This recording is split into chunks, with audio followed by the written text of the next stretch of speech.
Hello everyone, आज हम पढ़ने वाले हैं लाइगेशन के बारे में।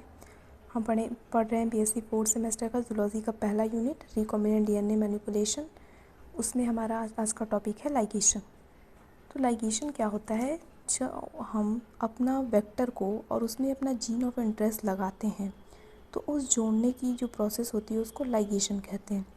जब वेक्टर में हम अपना जीन ऑफ इंटरेस्ट लगाते हैं, ये तो हमने पढ़ा है रिकॉम्बिनेंट डीएनए टेक्नोलॉजी के प्रोसेस में, तो उसको हम कहते हैं लाइगेशन। लाइगेट करते हैं हम जीन ऑफ इंटरेस्ट को और वेक्टर को। जीन ऑफ इंटरेस्ट को इन सेंस फॉरेन जीन भी कह सकते हैं, टारगेटेड जीन भी कह सकते हैं, टारगेटेड डीएनए भी कह सकते हैं। ये सब नाम जीन ऑफ इंटरेस्ट के ही हैं। तो जो वेक्टर में हम उसको लाइगेट करते हैं उसको लाइगेशन कहते हैं। लाइगेशन क्या होता है कि ये दो न्यूक्लिक एसिड को आपस में जोड़ता है, न्यूक्लिक एसिड के फ्रेगमेंट्स को आपस में जोड़ता है। और लाइगेशन किसकी हेल्प से होता है? तो लाइगेशन होता है डीएनए लाइगेज एंजाइम के हेल्प से। डीएनए लाइगेज एंजाइम ही हेल्प करता है लाइगेशन में। लाइगेशन में जब डीएनए लाइगेज एंजाइम क्या करता है, एक्चुअली अगर उसका मैकेनिज्म देखें, प्रोसेस देखें, तो ये क्या करता है, ये फॉस्फोडाइएस्टर बॉन्ड बनाता है दो न्यूक्लिक एसिड्स के बीच में। जो न्यूक्लिक एसिड का फ्रेगमेंट्स होते हैं, सीक्वेंस कह सकते हैं, तो उन दोनों के बीच में फॉस्फोडाइएस्टर बॉन्ड बनाता है और इस तरह से उन दोनों को आपस में जोड़ देता है। ठीक, अगर हम देखें लाइगेशन के कितने मेथड्स हैं, किस किस तरह से लाइगेशन होता है, तो ऐसे मेजरली 4 मेथड हैं कि किस किस से लाइगेशन होता है, किस तरह से। पहला तो होता है डायरेक्ट लाइगेशन। डायरेक्ट लाइगेशन में क्या होता है कि जब हमारा वेक्टर भी और हमारा जीन ऑफ इंटरेस्ट भी दोनों के पास सेम एंड्स होंगे, या तो स्टिकी एंड्स होंगे या तो ब्लंट एंड्स होंगे, दोनों के पास सेम एंड्स होंगे, तो उन दोनों को हम लाइगेट कर सकते हैं, जोड़ सकते हैं डीएनए लाइगेज एंजाइम की हेल्प से, और उसको डायरेक्ट कहते हैं, डायरेक्ट लाइगेशन कहते हैं। क्या होता है डायरेक्ट लाइगेशन? ऐसे तो थियोरेटिकली देख लिया हमने। ऐसे देखिए डायरेक्ट लाइगेशन कि हम जानते हैं ये हमारा वेक्टर होता है और ये समझिए कि हमारा जीन ऑफ इंटरेस्ट है। तो हमारा जीन ऑफ इंटरेस्ट ये है, तो हम अपना जीन ऑफ इंटरेस्ट को जिस एंडोन्यूक्लियस से काट रहे हैं, और जिस हम जानते हैं कि जब हम काटते हैं फ्रेगमेंट्स को तो वेक्टर को भी उसी एंडोन्यूक्लियस से काटते हैं जिससे हमने जीन ऑफ इंटरेस्ट काटा है, ताकि उसमें स्टिकी एंड्स हो।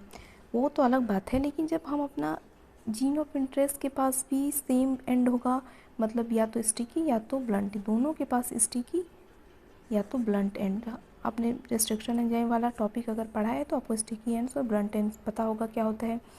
मैं अभी बता देती हूँ, अगर कोई डीएनए का सेगमेंट हो, दोनों को ऐसे इक्वल पार्ट्स में डिवाइड कर दिया जाए तो ये ब्लंट एंड्स होते हैं, और अगर किसी में ओवरहैंग आ जाए, बाहर निकला हो या कम हो, उसको स्टिकी एंड कहते हैं। ठीक, तो अगर जब वेक्टर के पास भी स्टिकी एंड होगा और जीन ऑफ इंटरेस्ट के पास भी स्टिकी एंड होगा, या फिर वेक्टर के पास भी ब्लंट एंड होगा या जीन ऑफ इंटरेस्ट के पास भी ब्लंट एंड होगा, मतलब दोनों के पास सेम कोहेसिव एंड होना चाहिए। इसके पास ब्लंट तो इसके पास भी ब्लंट, इसके पास स्टिकी तो इसके पास भी स्टिकी, तो इन दोनों को जोड़ने के प्रोसेस को हम डायरेक्ट लाइगेशन कहते हैं। इस मेथड को डायरेक्ट लाइगेशन कहते हैं। और डायरेक्ट लाइगेशन में हम हेल्प लेते हैं डीएनए लाइगेज का, और इसमें हम किस एंजाइम का लेते हैं? हमारे पास 2 तरह के डीएनए एंजाइम होते हैं, डीएनए लाइगेज एंजाइम है डायरेक्ट लाइगेशन के लिए। एक T4 डीएनए लाइगेज जो हम वायरस से लेते हैं, बैक्टीरियोफेज से, और एक हमारा ई कोलाई का डीएनए लाइगेज हम जानते हैं। तो इनकी अगर प्रॉपर्टीज़ देखें या डिफरेंसेस देखें तो क्या होता है कि जो हमारा T4 डीएनए लाइगेज होता है ना, ये डीएनए को भी जोड़ सकता है, एक डीएनए के फ्रेगमेंट और आरएनए को फ्रेगमेंट को भी जोड़ सकता है, ये दोनों 2 ब्लंट एंड्स को भी जोड़ सकता है, स्टिकी एंड्स को भी जोड़ सकता है। लेकिन हमारा ई कोलाई जो है ये डीएनए को ही जोड़ पाता है और सिर्फ स्टिकी एंड को ही जोड़ पाता है, ये ब्लंट एंड को नहीं जोड़ पाता है, और ना ही डीएनए और एक आरएनए को फ्रेगमेंट को जोड़ पाता है। T4 डीएनए के लिए हमें एटीपी चाहिए होता है कोफैक्टर के लिए, और ई कोलाई के लिए NAD+। तो ये तो इनकी फैक्टर की बात हो क्या क्या नीड है, लेकिन हमारे पास ये है कि जब हमें ब्लंट एंड, हमारा जो T4 डीएनए लाइगेज है ये ब्लंट एंड को भी जोड़ सकता है, स्टिकी एंड को भी जोड़ सकता है, तो हम डायरेक्ट लाइगेशन में हम T4 डीएनए लाइगेज का हेल्प करते हैं और यहाँ पे अपना जीन ऑफ इंटरेस्ट लगा देते हैं। ठीक, डायरेक्ट लाइगेशन समझ में आया क्या होता है? जब हमारे वेक्टर के पास और जीन ऑफ इंटरेस्ट के पास दोनों के पास same sticky and same ends हो, या तो स्टिकी होगा तो दोनों के पास स्टिकी होना चाहिए, अगर ब्लंट होगा तो दोनों के पास ब्लंट होना चाहिए, और फिर उनको हम T4 DNA लाइगेज की हेल्प से जोड़ देते हैं, जिसे हम डायरेक्ट लाइगेशन कहते हैं। ठीक, ये तो हुआ हमारा डायरेक्ट लाइगेशन। अब हमारा आता है कि ब्लंट एंड लाइगेशन, दूसरा मेथड हमारा होता है ब्लंट एंड लाइगेशन। इसमें क्या होता है, इसमें हमारे पास एक स्टिकी एंड होता है। ठीक, ऐसे समझ लीजिए कि स्टिकी एंड ऐसे होता है हमारे पास। तो हम क्या करेंगे, स्टिकी एंड को हम ब्लंट एंड में चेंज करते हैं। आप कहेंगे ये क्यों? तो हो सकता है कि हमारे पास कोई वेक्टर हो या जीन ऑफ इंटरेस्ट हो, तो उसके पास ब्लंट एंड लाइगेट करने की ही क्या कहते हैं कैपेबिलिटी हुई, वो ब्लंट एंड उसमें आसानी से लाइगेट कर दिया जा सकता है। लेकिन अगर हमारे पास जीन ऑफ इंटरेस्ट या वेक्टर में किसी के एक पास भी स्टिकी एंड आ गया होता है, तो हम क्या करते हैं, हम इसमें ब्लंट एंड इसको बनाते हैं। ब्लंट एंड बनाने के लिए अब हम क्या करेंगे, हम जानते हैं ये स्टिकी एंड है ओवरहैंग से, तो क्या कर सकते हैं, आप सोचेंगे को बोलेंगे या तो हम इसमें एक और न्यूक्लियोटाइड ऐड करके इसको बराबर कर सकते हैं, या फिर इस पार्ट को जो ओवरहैंग है उसको हटा सकते हैं अल्कलाइन फॉस्फेटेज एंजाइम की हेल्प से। ठीक, क्या बोला मैंने, समझ में आया कि क्या है? ये हम पहला हमारा मेथड होता है DNA लाइगेशन का, डायरेक्ट लाइगेशन। दूसरा मेथड होता है हमारा blunt and ligation. Blunt and ligation में हम क्या करते हैं, हमारे पास पहले से एक स्टिकी एंड होता है, उस स्टिकी एंड को हम ब्लंट एंड बनाते हैं। अब इस तरह का स्टिकी एंड है तो हम उसको ब्लंट एंड कैसे बनाएंगे? ब्लंट एंड में हम जानते हैं कि दोनों पार्ट्स इक्वल होते हैं, तो या तो हम इसमें एक न्यूक्लियोटाइड ऐड कर दें या फिर ये पार्ट यहाँ से हटा दें। और हटाने के लिए हमने पढ़ा है DNA मॉडिफाइंग एंजाइम्स में कि DNA फॉस्फेटेज एंजाइम का यूज़ होता है। ठीक, तो ब्लंट एंड में हम क्या करते हैं कि इस पार्ट को या तो हम इसमें एक न्यूक्लियोटाइड जोड़ देते हैं या इसको हटा देते हैं। उसके बाद अभी हमने देखा कि ब्लंट एंड जोड़ने के लिए हम T4 DNA लाइगेज एंजाइम का हेल्प लेते हैं, क्योंकि ये ब्लंट एंड को भी जोड़ सकता है। ये तो हमारा सेकंड मेथड हुआ ब्लंट एंड का। थर्ड आता है हमारा एडेप्टर और लिंकर एंजाइम्स का हेल्प लेते हैं हम। और फोर्थ हम करते हैं होमोपॉलीमर टेलिंग। ठीक, तो लिंकर और एडेप्टर क्या होता है? ठीक, लिंकर और एडेप्टर ऐसा होता है कि लिंकर, पहले लिंकर के बारे में देखते हैं। तो लिंकर क्या होते हैं, छोटे छोटे ओलिगोन्यूक्लियोटाइड्स होते हैं। ओलिगोन्यूक्लियोटाइड मतलब छोटे छोटे न्यूक्लियोटाइड्स होते हैं, सिंगल स्ट्रैंडेड होते हैं। ठीक, सिंगल स्ट्रैंडेड मॉलिक्यूल्स होते हैं। मान लीजिए ऐसे छोटे छोटे बहुत सारे सिंगल स्ट्रैंडेड DNA के मॉलिक्यूल्स होते हैं, जिनको हम ओलिगोन्यूक्लियोटाइड्स कहते हैं, और इनके पास कुछ यूनिक रेस्ट्रिक्शन साइट्स होती हैं। ठीक, तो हम क्या करते हैं कि मान लीजिए हमारा ये जीन ऑफ इंटरेस्ट है, तो ये हमारा जीन ऑफ इंटरेस्ट है, तो इसमें ब्लंट एंड है, तो हम इसमें क्या करते हैं, हम लिंकर को इसमें ऐड कर देते हैं। ठीक, इसमें हम अपने लिंकर को ऐड कर देते हैं DNA लाइगेज की हेल्प से। मान लीजिए हमने इसमें DNA अपना लिंकर ऐड कर दिया। ठीक, लिंकर ऐड करने के बाद हम क्या करते हैं कि फिर से हम जानते हैं कि इसके पास रेस्ट्रिक्शन साइट होगी। अब ये हमारा जीन ऑफ इंटरेस्ट था, इसमें हमने अपना लिंकर ऐड कर दिया है। अब फिर हम इसको किसी स्पेशलाइज रेस्ट्रिक्शन साइट से काट देते हैं, जिसके पास इसमें स्टिकी एंड्स आ जाती हैं। ठीक, लिंकर का काम ये होता है। ठीक, अब आता है एडेप्टर क्या मॉलिक्यूल होता है। एडेप्टर ऐसा मॉलिक्यूल होता है कि इसके पास ऐसे स्ट्रक्चर कह सकते हैं होता है एडेप्टर का। इसके पास एक ब्लंट एंड होता है और एक स्टिकी एंड होता है। एडेप्टर की बात हम कर रहे हैं। एडेप्टर में क्या होता है, एक ब्लंट एंड होता है और एक स्टिकी एंड होता है। ठीक, इसमें हम क्या करते हैं, क्योंकि इसके पास एक ब्लंट एंड और एक स्टिकी एंड होता है, तो हम ये मान लीजिए हमारा जीन ऑफ इंटरेस्ट है, तो हम इसको डायरेक्टली ऐड कर सकते हैं ना, कि इसके पास एक ब्लंट एंड है, यहाँ पे भी हो जाएगा, तो इसको हम डायरेक्टली ऐड कर देते हैं। हमें इसको रेस्ट्रिक्शन साइड से काटने की ज़रूरत नहीं होती है, क्योंकि इसके पास खुद एक ब्लंट एंड होता है, एक स्टिकी एंड होता है। तो जब हम इसको अपने जीन ऑफ इंटरेस्ट में ऐड करते हैं, इंटीग्रेट करते हैं, तो ये हमें पूरा एक स्टिकी एंड वाला स्ट्रक्चर दे देता है। एडेप्टर के बारे में और ध्यान रखने वाली बात क्या होती है कि ये हम जानते हैं कि इसका 5 प्राइम एंड है, ये 3 प्राइम एंड है, ये 3 प्राइम एंड है, ये 5 प्राइम एंड है। तो 5 प्राइम एंड पे हम जानते हैं फॉस्फेट ग्रुप होता है, 3 प्राइम एंड पे OH ग्रुप होता है। लेकिन यहाँ पे तो 3 प्राइम पे OH ग्रुप, लेकिन यहाँ पे 5 प्राइम पे भी हमारा OH ग्रुप आ जाता है। क्यों? क्योंकि अगर यहाँ पे OH ग्रुप नहीं आएगा, फॉस्फेट ग्रुप आ जाएगा, तो ये सेल्फ लाइगेट कर जाएंगे। खुद ही एक स्टिकी एंड इनके पास है ना, तो एक अडेप्टर दूसरे अडेप्टर के साथ लाइगेट कर जाएगा स्टिकी एंड होने की वजह से। इसलिए यहाँ पे हम हटा देते हैं इसको, यहाँ पे फॉस्फेट ग्रुप को हटा देते हैं और यहाँ पे OH आ जाता है। ठीक, तो ये तो हमने पूरा ओवरव्यू देख लिया कि हमने क्या क्या पढ़ना है और कैसे कैसे होते हैं। अब भी हम इन सबको डिटेल में देखते हैं, ओके, स्ट्रक्चर के साथ। तो ये बात है कि तो लाइगेशन क्या होता है? तो ligation is the act of joining of two nucleic acid fragments through the action of an enzyme. Ligation क्या है? लाइगेशन एक प्रोसेस है जिसमें दो न्यूक्लिक एसिड के फ्रेगमेंट्स आपस में एक एंजाइम की हेल्प से जुड़ते हैं। उस एंजाइम का नाम है डीएनए लाइगेज। और क्या होता है, जुड़ते कैसे हैं वो? फॉस्फोडाइस्टर बॉन्ड से। The ends of the fragments are joined together by the formation of phosphodiester bonds with between the 3 hydroxyl of one DNA terminus with the 5 phosphorylated of another। ये हम जानते हैं कि न्यूक्लिक एसिड में कैसे phosphodiester bond बनता है, 3 hydroxyl and एक का, और 5 जो फॉस्फेट ग्रुप होता है उसके बीच में फॉस्फोडाइस्टर बॉन्ड बनता है। ठीक, फिर क्या है कि there are currently 3 methods of for joining DNA fragments in vitro. In vitro मतलब यहाँ पे रिकॉम्बिनेंट डीएनए टेक्नोलॉजी से मतलब है कि in vitro recombinant DNA technology में फ़िलहाल में जो इस समय है, हम 3 मेथड से करते हैं डीएनए का लाइगेशन। कैसे?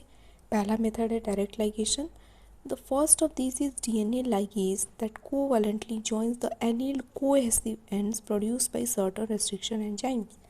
जिस रेस्ट्रिक्शन एंजाइम से हमने वेक्टर को काटा है और जिस रेस्ट्रिक्शन एंजाइम से हमने जीन ऑफ इंटरेस्ट काटा है, उनके कोहेसिव एंड्स, कोहेसिव मतलब होता है चिपकने वाला, स्टिकी एंड्स बन जाने की वजह से हम दोनों को लाइगेट कर सकते हैं। और कैसे? अगर ब्लंट एंड हुआ तो हम T4 बैक्टीरियोफेज का इस्तेमाल करेंगे, T4 बैक्टीरियोफेज के डीएनए लाइगेज का। और स्टिकी एंड हुआ तो हम नॉर्मल ई कोलाई का डीएनए लाइगेज भी यूज़ कर सकते हैं, और इसको हम कहते हैं डायरेक्ट लाइगेशन। सेकेंड क्या है कि the second depend upon the ability of DNA ligase from T4 infected E coli to catalyze the formation of phosphodiester bond. ये हमारा है ब्लंट इन लाइगेशन वाला, कि जब ब्लंट पहले हम स्टिकी एंड को ब्लंट एंड में चेंज करते हैं और उसके बाद हम उन दोनों को डीएनए लाइगेज T4 डीएनए से हम ऐड कर सकते हैं, लाइगेट कर सकते हैं। द थर्ड है, द थर्ड क्या होता है? ये होमोपॉलीमर टेलिंग का, कि the third utilises the enzyme terminal deoxynucleotide transferase to synthesize homopolymeric 3 single stranded tails at the end of fragments। ये होमोपॉलीमर टेलिंग के बारे में है। अभी हम पढ़ेंगे कि होमोपॉलीमर टेलिंग में क्या होता है कि हम वेक्टर में एक गुआनोसिन की टेल लगा देते हैं और अपना जीन और डीएनए में साइटोसिन की, और उसके बाद उन दोनों में बॉन्डिंग हो जाएगी और वो दोनों आपस में लाइगेट कर जाएंगे। को फैक्टर की क्या ज़रूरत होती है? एटीपी या NAD+ की ज़रूरत होती है। अभी हमने पढ़ा कि NAD+ चाहिए होता है डीएनए लाइगेज उसमें, ई कोलाई की डीएनए लाइगेज में। ठीक, अब हम क्या देखने वाले हैं? अब हम देखने वाले हैं लिंकर और एडेप्टर के बारे में। लिंकर क्या होते हैं? Linker chemically synthesize, linker and adapter दोनों केमिकली सिंथेसाइज से केमिकली बनाए हुए मेड है शॉर्ट न्यूक्लियोटाइड्स हैं, डबल स्ट्रैंडेड ओलिगोन्यूक्लियोटाइड्स है। सॉरी, आई थिंक मैंने पहले लिंकर को सिंगल स्ट्रैंडेड बोल दिया है, बट ये डबल स्ट्रैंडेड होते हैं। जो कि ओलिगोन्यूक्लियोटाइड से क्या मतलब होता है कि ओलिगोन्यूक्लियोटाइड्स होते हैं छोटे छोटे जो न्यूक्लियोटाइड्स होते हैं, उनको हम ओलिगोन्यूक्लियोटाइड्स कहते हैं। तो लिंकर क्या है? Synthetic short and non double stranded oligonucleotide sequence. इसमें क्या होता है कि having blunted ends on both sides and restriction enzyme. इनके पास क्या होता है? रेस्ट्रिक्शन एंजाइम होता है, रेस्ट्रिक्शन साइट होती है रेस्ट्रिक्शन एंजाइम के लिए, यूनिक रेस्ट्रिक्शन साइट होती है एंजाइम के लिए। क्या होता है लिंकर में कि लिंकर के पास ब्लंट एंड होता है, कि अभी हमने देखा कि ये ऐसे ऐसे लिंकर हुए। ओके, मैंने यहाँ पे बनाया, पहले ये देख लेते हैं क्या हुआ, फिर पढ़ेंगे तो समझ में आएगा। ये देखिए, ये हमारा ब्लंट एंड है डीएनए मॉलिक्यूल। कोई हमारा डीएनए मॉलिक्यूल है, मान लीजिए कि हमारा ये जीन ऑफ इंटरेस्ट ही है, मान लीजिए, या फिर जीन ऑफ इंटरेस्ट मान लीजिए, तो ये हमारा ब्लंट एंड है। ठीक, ये हमारे लिंकर्स है, छोटे छोटे लिंकर्स, ओलिगोन्यूक्लियोटाइड्स होते हैं। तो हमने क्या किया, लिंकर को हमने अपने इस डीएनए मॉलिक्यूल, अपने जीन ऑफ इंटरेस्ट के साथ ऐड कर दिया डीएनए लाइगेज की हेल्प से। क्या होता है इसमें कि बाम H1 की रेस्ट्रिक्शन साइट है। अभी हमने देखा कि लिंकर के पास कुछ यूनिक रेस्ट्रिक्शन साइट्स होती हैं रेस्ट्रिक्शन एंजाइम्स के लिए। तो बाम H1 का रेस्ट्रिक्शन साइट है इस लिंकर के पास। तो फिर जब इसने ऐड कर दिया तो हम ऐड करने के बाद लिंकर जब अटैच हो गए तो हम बाम H1 का इसके पास रेस्ट्रिक्शन साइट है, तो अब हम इसको बाम H1 से काट देंगे, और जब बाम H1 से काट देंगे तो ये स्टिकी एंड्स बन गए। ठीक, यही करते हैं हम लिंकर की हेल्प क्यों की जाती है, यूज़ क्यों किया जाता है, ब्लंट एंड को स्टिकी एंड में चेंज करने के लिए। फिर से समझ लीजिए, ये हमारा डीएनए का मॉलिक्यूल है। मान लीजिए हमारा जीन ऑफ इंटरेस्ट है, ये लिंकर हुए आपस में जोड़ दिया गया, और जिस रेस्ट्रिक्शन साइट होती है उनके पास, जिस रेस्ट्रिक्शन एंजाइम की, उससे काट दिया जाता है और यहाँ पे हमारा स्टिकी एंड मिल जाते हैं। तो ये क्या है कि E coli ligase will not catalyse blunt and. अभी हमने देखा कि ई कोलाई वाला जो डीएनए लाइगेज होता है वो ब्लंट एंड को नहीं जोड़ सकता है, इसीलिए हम या तो T4 डीएनए का यूज़ करते हैं, नहीं तो फिर लिंकर और अडेप्टर्स वगैरह का यूज़ करते हैं। तो linker can be ligated to both ends of foreign DNA, दोनों एंड पे हम फॉरेन डीएनए को जोड़ देंगे। यहाँ पे हमने जोड़ा, उसके बाद क्या करेंगे, लिंकर में क्या होते हैं, पॉजेस वन और more restriction site with them. Linker के पास एक या एक से अधिक रेस्ट्रिक्शन साइट्स होते हैं, और क्लीवर्स करने के बाद ब्लंटेड स्टिकी एंड में चेंज हो जाते हैं। ऐसे प्रोसेस है, सिंपल प्रोसेस है। उसके बाद हमारा आता है अडेप्टर। अडेप्टर क्या होता है, alternatively a chemically synthesize adapter molecule which have perform cohesive end can be used. Adapter के पास क्या होता है, अडेप्टर के पास एक ब्लंट एंड होता है और एक स्टिकी एंड होता है। यहाँ पे देखिए, एक ब्लंट एंड है और एक स्टिकी एंड है।